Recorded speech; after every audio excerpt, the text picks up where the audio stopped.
Yo, what up everybody? It's your boy Fitzmonk TV here, aka G33, and I'm back here today with your Dragon Ball Super manga chapter 53 review, alright? So basically, we got the panels from Dragon Ball Super France and from V-Jump in Japan. The chapter's out in Japan, and my boy was able to hook me up with the panels, and I was able to actually get a detailed summary of what happens, like the text, because you guys know I can't read Japanese, at least not yet.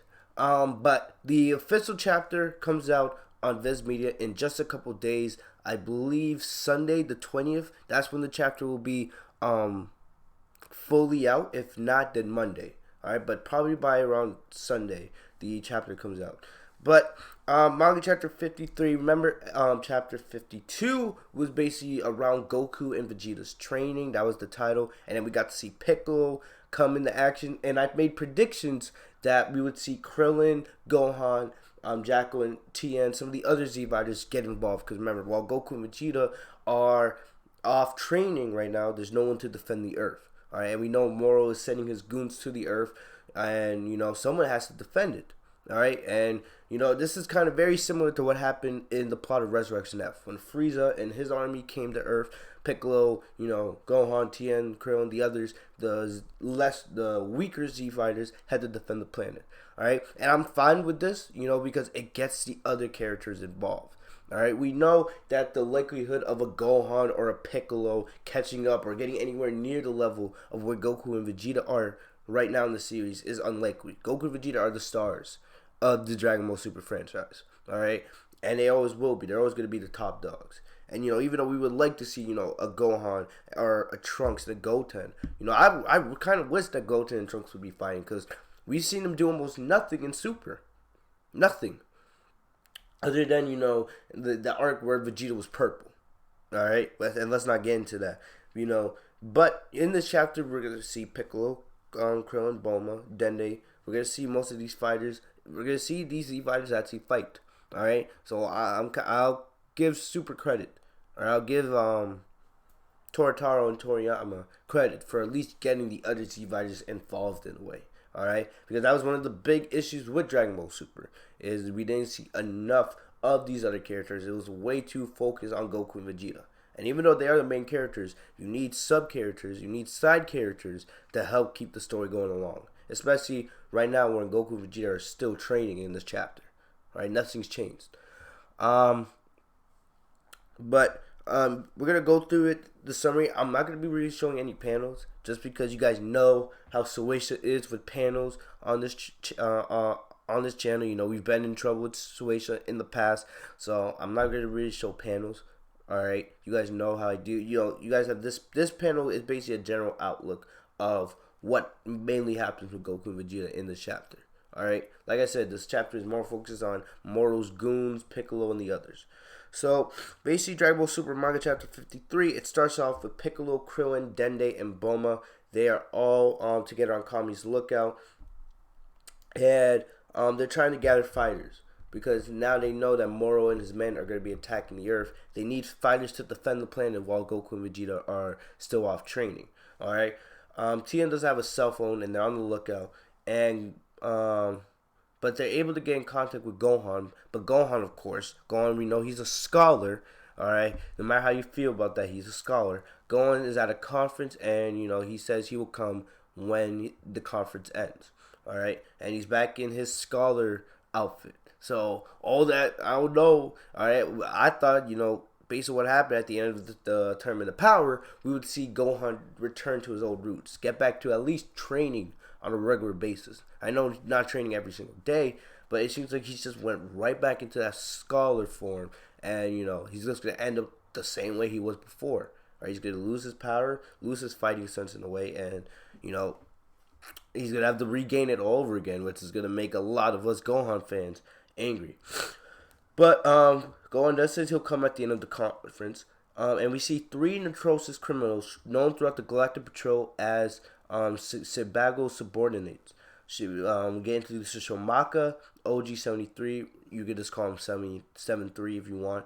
We also get introduced to Yumba, and they're all flying together on Earth on a ship together. Jacko explains to the Sea Fighters that Servant D is an artificial life form who was created on a planet with extremely advanced scientific abilities. He has virtually no emotions and can copy an opponent's abilities and add it to his own. Already powerful self for 30 minutes. Alright, so Servant Lee, he is strong. He is strong, and he's not an emotional guy. Kind of reminds me a little bit about like Hit. Hit doesn't really show emotions on the battlefield all that often. But he can copy an opponent's ability and add it to his own. Alright, so basically if he wants, he can copy Piccolo's Special Beam Cannon, which we'll see a little bit later on in the chapter. Spoiler. Alright, and he could probably, gain access to Goku's Kamehameha or Vegeta's Final Flash in a way if you allow him to perform this copying technique on him. The three criminals land on a nearby planet, and we see Servant Lee. He copies a native of that planet's ability to create warp holes so they can instantly arrive on Earth. So basically, he uses his ability on a planet near the Earth to make warp holes. So basically, make portals, like in Avengers Endgame, portals. Alright, and in those portals, him and his men can easily step through, alright, and get on Earth, get on the planet. Maybe we might see this in a future chapter with Moro. Maybe Servant this is able, I don't know. We don't know all about this ability yet, the full extent of it. But maybe he's able to get in contact with Moro. Maybe he's able to make warp holes. Because remember, he was able to make warp holes to get on Earth, even though he's never been on the planet before, which is very interesting. Maybe he can take these warp holes, and maybe it will allow Moro and his ship to get on Earth without Moro having to fly all the way over to Earth. Who knows? Maybe that's just a thought. Maybe we'll see that in a future chapter. But basically, we gotta note, remember, he can use this ability, this copy ability, to use someone else's own ability or technique for 30 minutes. So basically the same amount of time as like Goku and Vegeta in Fusion. Even though we know when it comes to Dragon Ball, time is always messed up. 30 minutes can be 5 seconds, or 30 minutes can be a whole 2 hours. Just look at the Goku and Frieza fight, alright, from Dragon Ball Z. But we see, remember, there's 3 of these criminals. Servant Lee is one of them. The smallest of the 3 criminals is called Shumoraka, and he is about to kill the imprisoned Macarini brothers because Moro says he doesn't need traitors who act out on their own. Remember, Moro, a couple chapters back, he freed the entire collective prison, not just his own goons, but basically the whole prison. So basically, Moro has basically the whole prison is supposed to be working for Moro, but yet, but the Macarini brothers, we see they were trying to act a little bit out of their own, and he has orders basically from Moro to kill them. But before he's able to do so, remember, they're on the lookout when this happens. Piccolo stops them because he says it is unforgivable to kill someone else on the lookout. The lookout is not a place for war. Maybe training at best, but not for death, not for war. Alright, we've seen in Dragon Ball Super how many times the lookout has been destroyed. Thank you, Vegeta. But basically, Servant Lee loses his ability, and the way he's able to use his ability, he has to have access to the back of his opponent. Alright, but he uses his ability to copy Piccolo's Special Beam Cannon. Alright, Masaka Po! I was saying wrong. But Piccolo basically evades it, and Piccolo, he's also able, not only is he able to use Piccolo's Special Beam Cannon, he's also able to use Piccolo's ability to, his flexible ability, which allows him to stretch out his arms to reach his opponents. And basically, the way he uses his ability to punch Jocko right off the lookout. So poor Jocko. Jocko's suffering more L's in Super's manga. But Jocko is not hurt. He's able to recuperate himself because he's able to fly for a short period of time. Remember, he has like jet boots in his shoes. All right. But basically, this leads to an all-out battle between Piccolo and Servant Lee. This is the main battle of the chapter. But then we also see, while Piccolo is fighting Servant Lee, we see Jocko, he is fighting Shumoraka. Jocko tells Piccolo that he forgot to inform him that Servant Lee has infinite durability, so it's useless to fight head-on since they now have the same ability and powers. So, That's kind of crazy. Alright, so not only is Moro super strong, now we have this dude Servady, who is a challenge on his own. He has infinite durability, so basically infinite stamina. Alright, in a way, he's very similar to 18 or 17. He doesn't get tired. Alright, so so not only does he have infinite durability. I can't even pronounce it right. Infinite durability. Infinite durability. Damn. Oh my gosh. Speech impediment, right? But he has infinite durability. So, and he also has basically all of Piccolo's tricks. So his flexible arms, his special beam cannon, evil grenade, evil soul. Oh no, it's household grenade. I'm getting all Piccolo's moves messed up, but basically he has access to all Piccolo's powers. And we see Piccolo get blasted by Servady, but right as the attack is about to hit Piccolo, we see our boy Gohan. Yes, Gohan makes his appearance. Gohan was able to get there in time from the conference, and Piccolo warns Gohan that you cannot let Servady get access to the back of his neck, or all your abilities will be stolen. And basically, Piccolo also tells Gohan that Gohan currently is the strongest fighter on the earth. Alright? Gohan takes this as, oh, that means Goku and Vegeta aren't nowhere to be found. Right? I mean, Frieza is somewhere in the galaxy, But is it confirmed? Is Gohan actually stronger than Android 17? Maybe that's a future topic. Who's actually stronger, 17 or Gohan? Because 17, remember, Gohan got eliminated. Well, Gohan kind of eliminated himself in the Tournament of Power. In the manga, he was on par with Kefla. Remember that. Gohan in the manga is on par with Kefla. In the anime, he basically sacrificed himself to get rid of Dispo. But Dispo was pretty strong himself, But 17 made it all the way to the end. 17 was able to actually land a couple hits on Jiren. Maybe we would be able to make more sense of that if we had a Gohan. If Gohan ever went up against Jiren, but sadly we never got to see that fight. But basically Gohan takes this as Goku and Vegeta, they're not on Earth. Alright, no Beers, no Whis. Remember, we have not seen none of Beers and Whis in this manga. None. Other than maybe that short scene near the beginning of the arc when Whis noticed something weird was happening on Namek. We have not seen Beers or Whis at all, which is very weird. But we pan over to Goku and Mirrors, and you can see a little bit of that in the panel. There we go. In the panel I have right over here. You can see Goku, his gi is beat up, and he has battle scars on him.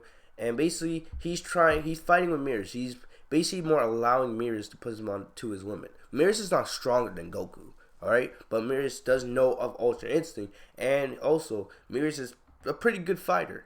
He can push Goku. Remember, it seems like Goku's fighting in his base form, because throughout these last couple chapters, we haven't seen Goku transform.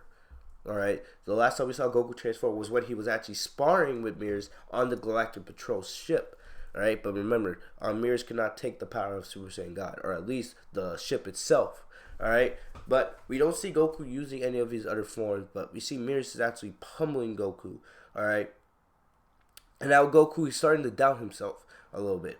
Goku starts thinking that it was a fluke that he was able to activate Ultra Instinct in the Tournament of Power, but Mirror says he was able to activate Ultra Instinct in the Tournament of Power because he pushed his body to the absolute limit. So if Goku wants to reach Ultra Instinct again here, he's going to have to push himself and his body to the absolute limit. They're not saying this is the way Ultra Instinct will always go for Goku.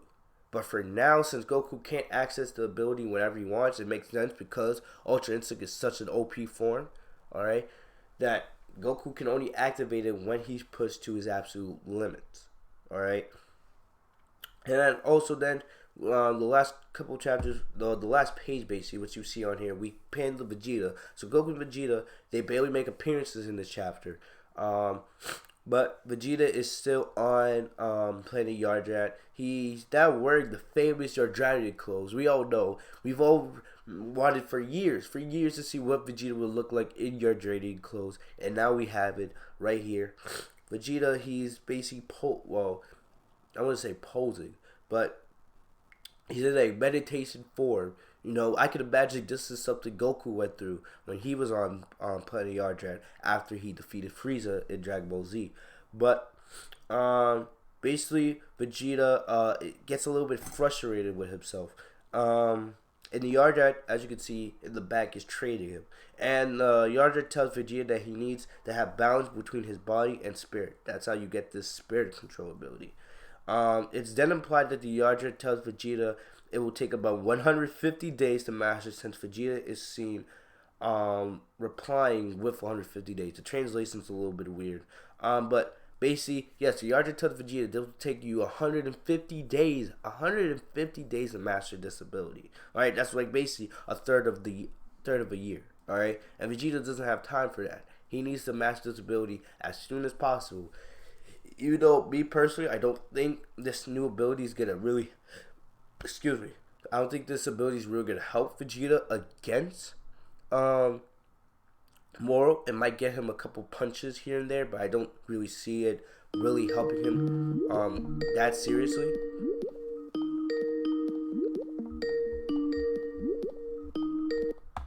Love, I always get calls when I'm recording. But yes, it is implied that Yardrat tells Vegeta it will take about 150 days for him to master this ability. And like I said, Vegeta doesn't have that amount of time. He needs to get back to the battlefield as soon as possible. Alright? And then Vegeta, as you can see right here, this last page, Vegeta starts having more regret coming to play the Yardrat. But we all believe in our boy Vegeta, and he'll find a way to master spirit control, probably faster than Goku ever could. But basically, that's about it for the chapter. Alright, that's about it. Mainly the main point of this chapter, the main plot points, is we see the Z Fighters. They're all lining up on the lookout. You know, Piccolo, he's fighting Servant, who is definitely a formidable opponent. We see Gohan finally make his return to the battlefield, which I'm excited about. We're going to probably see Gohan versus Servant next chapter, but we barely see Moro in this chapter. We barely see Goku and Vegeta. So basically, I like that because, you know, this arc has been going on for a long time now. Alright, a long time. I think this is like the 9th or 10th chapter of the arc itself. But anyways, you know, this chapter's been enjoyable. You know, it was good to see Piccolo still in action. I love Piccolo. Good to see Gohan make a return. And definitely they're setting Goku and Vegeta up for a big comeback once they do both make it back to the battlefield. When will they? Will we see Goku and Vegeta finally make their return to the battlefield next chapter? I don't know, because the pacing of this arc, they're taking their time. It's going really slow, which I don't mind at all, especially since Super's not even on the air right now. But still, you know, it's making the arc more enjoyable, and I'm enjoying it. And I hope you guys are enjoying it as well. So this was a good chapter. Not the best chapter of the arc, but still, you know, they're taking their time, which is all I can ask for, because it makes the story more enjoyable at the end of the day. Other than that, guys, that's about all I got for you guys today. Remember, the full chapter, you know, with English translations and everything, will be out either Sunday or Monday. Alright, I might do another video, but we'll see. But basically, I want to thank you guys for coming through. Thank you guys for all the love and support. I'm going to get out of here. Have a great day, guys. Peace.